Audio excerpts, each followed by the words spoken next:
हालांकि राम बाबा नाम से ये विख्यात हैं। वृंदावन में महाराज जी का बड़ा भव्य गौधूलीपुरम में आश्रम बना हुआ है और बहुत सरल संत है, बहुत सरल। स्वामी श्री हरि शरण दास जी महाराज, तो इनका दर्शन हम लोगों को आज प्राप्त हुआ। इसी क्रम में संतों का दर्शन, कल लोकेशानंद जी महाराज आए थे, आज महाराज जी ने आकर के दर्शन दिया। ऐसा लिखा है कि संत समागम हरि कथा तुलसी दुर्लभ दोई, सुतदारा और लक्ष्मी पापियों के घर होए। दुनिया में दो चीज दुर्लभ हैं, एक संतों का समागम और एक भगवान की कथा। देखो, धन संपत्ति पद प्रतिष्ठा ये तो पापियों के पास भी है महाराज। कितने पापी बड़े बड़े पदन पे बैठे हैं और कितने पापी इस समय चुनाव के मैदान में गिड़गिड़ा रहे हैं, आपके पैरों में गिर रहे हैं और फिर वे पदों पे बैठेंगे बेचारे। तो सज्जनों, पद तो पापियों को भी मिलता है, धन पापियों के पास भी है, लेकिन संत समागम हरि कथा तुलसी दुर्लभ दोय। दो चीज दुर्लभ हैं, एक संतों का समागम और एक भगवान की पवित्र कथा। राजेश्वर भगवान की कृपा से, सभी भक्तों के सहयोग से, ये कथा व्यक्तिगत कथा नहीं है, तो आप सबके सहयोग से जो पवित्र कथा चल रही है, राजेश्वर भगवान की कथा कृपा से ये चल रही है, तो कथा तो सुन ही रहे हैं आप। कथा की महिमा तो अनंत है भाई। वैशाख के महीना में हमारे यहाँ 2 महीना ऐसे मधु और माधव। चैत्र के महीना को कहते हैं मधु और वैशाख के महीना को कहते हैं माधव, ऐसा शास्त्र का लेख है। तो सज्जनों, ये बसंत ऋतु है। भगवान का अवतार चैत्र में राम जी का हुआ था। पीछे भगवान राम लला सरकार विराजमान है और यहाँ पर अब की बार पीछे जो फोटो है वो राम मंदिर का ही फोटो लगाया गया है, क्योंकि हम बड़े भाग्यशाली हैं कि 500 वर्ष के इंतजार के बाद भगवान श्री राम लला सरकार अयोध्या में विराजमान हो गए। हम सब धन्य हो गए, हम सब धन्य हो गए। तो देखिए, ये पवित्र महीना है। वैशाख के महीना में इतनी जयंतियां हैं। आदि शंकराचार्य भगवान की जयंती, कुर्म जयंती इत्यादि जयंती इसी वैशाख के महीना में हुई। तो सज्जनों, ये पवित्र महीना है और इस पवित्र महीना में श्रीमद् भागवत महापुराण की कथा और संग में संतों का दर्शन। मैंने कहा था संत समागम हरि कथा तुलसी दुर्लभ दोय। ये दोनों चीज दुर्लभ है, संतों का समागम और भगवान की कथा। और शिव वाटिका में आपको दोनों चीज सुलभ हो गई। संतों का समागम हो रहा है, महाराज जी आ गए, भगवान की कथा मिल रही है, श्लोकबद्ध कथा है। केवल कथा आजकल आप देख रहे हैं, पोथी बंद रहती है, कथा चलती है। मेरे गुरुजी कहते थे कि जो वक्ता व्यास गद्दी पर बैठ करके प्रतिदिन 50 श्लोक बोल के व्याख्या नहीं करेगा, उस वक्ता को व्यास गद्दी खाई जाएगी महाराज, ऐसे कहते थे।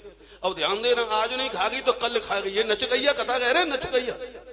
अब ये कथा कराने वाला की देखो, अधिकार और अनधिकार शास्त्र कहता है। इतिहास पुराणा नाम वेद शास्त्र विधिम बिना केवला हेतु की भक्ति उत्पातायैव कल्प्यते, स्पष्ट लिखा है। इतिहास पुराण वेद और शास्त्र की विधि के बिना यदि अनुष्ठान होगा, भागवत इत्यादि अनुष्ठान है बहुत बड़ा, तो महाराज उसमें उत्पात होगा, उसे कोई फल नहीं मिलता। सज्जनों, असली बात यह है, कथा श्लोक बद्ध होनी चाहिए और भागवत के श्लोक की गूंज जहां तक जाती है वहां तक वायुमंडल पवित्र हो जाता है, वहां तक वायुमंडल पवित्र हो जाता है। तो केवल व्यक्तिगत कल्याण नहीं महाराज, कथा जहां भी होती है वहां पूरे क्षेत्र का कल्याण होता है। और ये कथा चल रही, हमने तो संकल्प शुरुआत में बुलवाया था जब कलश यात्रा शुरू हुई, क्षेत्र से कल्याणार्थम जन कल्याणार्थम। हालांकि विशाल कलश यात्रा थी, 551 कलश का दिव्य आयोजन, बड़ा आनंददायक रहा कल। हालांकि कुछ बच गए थे कलश, वो पीछे धीरे धीरे देवियां लाती गई और यहाँ पर सब पूरे कलश आ गए मुझे लगता है। तो देखिए, आप लोगों का बड़ा सहयोग रहा है।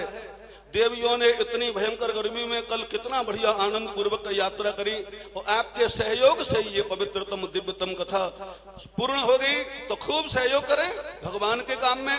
देखो, ऐसा लिखा है रामचरितमानस में, बाबा लिखा है कि पाम दे एहि मार्ग सोई, अति हरि कृपा जाय पर होई। धर्म के मार्ग में वही व्यक्ति पैर रखता है जिसके ऊपर भगवान की अति कृपा हो जाती है। केवल कृपा नहीं, अति हरि कृपा लिखा है। जब भगवान की अति कृपा होती है तब हमारा धन सर्जनो धर्म में लग पाता है। तो ईश्वर की ही कृपा से ये सब हो रहा है। अभी आप व्यास गद्दी से सुन रहे थे, श्लोकबद्ध कथा है। मैंने तो कहा था आपसे, संगीत भी है, आपको सब प्रकार का आनंद मिल रहा है, प्योर कथा का आनंद प्राप्त हो रहा है। पोथी में पन्ना की कथा चल रही है। अब पन्ना की कथा कहाँ है महाराज? आप देख लेना, पोथी पूरी बंद है। वो लोग क्या कहते हैं महाराज जी के, हमें तो कंठ है। महाराज पन्ना तब खुलेगा जब 10 साल रगड़ करेगा। 10 साल किसी गुरु के चरणों में बैठ करके पोथी पढ़ेगा तब पोथी खुल पाती है। पोथी खोलना खेल है। तो सज्जनों, पवित्रतम दिव्यतम महानतम कथा का आप आनंद ले रहे हैं। और महाराज जी आए तो रामचरितमानस में तुलसीदास जी बाबा ने लिखा है कि मुद मंगलमय संत समाजू, जो जग जंगम तीर्थ राजू। संत का जो समाज है वो महाराज तीर्थराज प्रयाग है। आप तीर्थराज प्रयाग में गए होंगे, जहां गंगा यमुना और सरस्वती की त्रिवेणी बहती है। गए? गंगा यमुना सरस्वती की त्रिवेणी, और संतों के मुख में से भक्ति ज्ञान और वैराग्य की त्रिवेणी बहती है। तो महाराज महू त्रिवेणी है और यहू त्रिवेणी है। जो वहां पर है वही, लेकिन वहां आपको जाना पड़ेगा और संत आपके घर चल के आ जाते हैं। यही कृपा है। तो सज्जनों, हम बड़े सौभाग्यशाली है। मैंने तो आपको कहा था कि ये जो स्थान है ना मेले, ये तो बड़ा भाग्यशाली स्थान है। आपको पता हो, शायद सब लोग इतने समय पहले यहाँ नहीं आए गए थे। हमारे पूज्य चाचा जी यहाँ पर विराजमान है। तो यहाँ पर एक सामान्य छोटा सा शायद एक आध कमरा ही बना था। 1999 में हरिओम लाला जी ने जो भागवत कथा कराई थी, विशाल प्रोग्राम, तब न शिव पाठ गाई, न सामने ये फैक्ट्री कुछ नहीं था, पीछे पंडाल लगा था। पूरे में मुझे लगता है 20,000 की भीड़ आती है, 20,000 की भीड़। ऐतिहासिक प्रोग्राम था। और किसी ने देखा होगा, किसी ने देखा हो तो एक बार हाथ उठाओ। मुझे लगता, हाँ देखा है कुछ लोगों ने, क्यों काफी समय हो गया, काफी समय।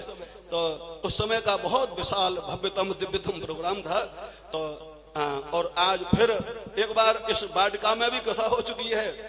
और अब आचार्य हरिओम, वैसे ये तो वाटिका ही बड़ी दिव्य है महाराज। यहाँ तो प्राय हर साल कथा होती है, हर साल। ये तो एक तरह से तीर्थ है, तीर्थ ही भाई, आज हर साल कथा हो। हालांकि इससे पहले कथा वाचक रहे वो भी मेरे शिष्य ही है। हाँ, मेरे पास रह करके उन्होंने खूब अध्ययन किया है, देवेंद्र शास्त्री जी ने, और सब जानते हैं, रिलेटिव भी हैं। तो सज्जनों, असली बात मेरा कहने का भाव यह है कि ये वो भूमि है जहां आप कई कथा श्रवण कर चुके हैं, बड़ी बड़ी विशाल आयोजन हो चुके हैं। तो महाराज ऐसी जगह पर संतों का आगमन नहीं होगा तो कहाँ होगा। महाराज जी ने आकर के हम सबको दर्शन दिया। मुझे लगता है समय ज्यादा ले गया। महाराज जी आए तो मेरा मन चल गया, बड़ा मन चलता ही है। कथा तो हम 37 वर्ष कथा सुनाई है, और मैं तो उस वक्त का वक्ता हूँ जब मंच पर ढोलक बाजा होता ही नहीं था महाराज। 6 घंटा प्योर कथा एक आसन पर चलती थी, तब ढोलक बाजे का काम ही नहीं था। हाँ, तो तब अब सज्जनों, लेकिन यहाँ पर आप देख रहे हैं मंच पे मर्यादित मंच चलेगा। यहाँ मर्यादित मंच है और अपना बढ़िया बढ़िया भजन, जो कथा के भजन है वही आप लोग सुनेंगे और आप पूरा आनंद लेंगे। बढ़िया बढ़िया भजनों का भी आनंद लेंगे, श्लोक का भी आनंद लेंगे। देखो, श्लोक समझ में आवे या नहीं आवे, श्लोक कान में जाकर के महाराज अपनी श्रवणेंद्रिय को पवित्र करता है। वेदों के मंत्र श्लोक जो भागवत के है ना, ये वेदांत है, ये हमारे कानों को पवित्र करते हैं। बेशक समझ में नहीं आवे, लेकिन संस्कृत के श्लोक की यही महिमा है।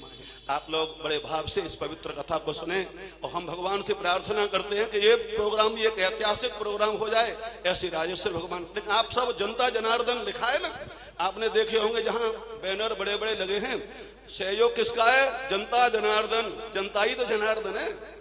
आप लोगों का जनता जनार्दन के सहयोग से चल रहा है, तो क्यों इतिहास नहीं बनेगा? अवश्य बनेगा। बोलो भक्तवत्सल भगवान की, वृंदावन बिहारी लाल की, बोलो राजेश्वर भगवान की, संत भगवान की।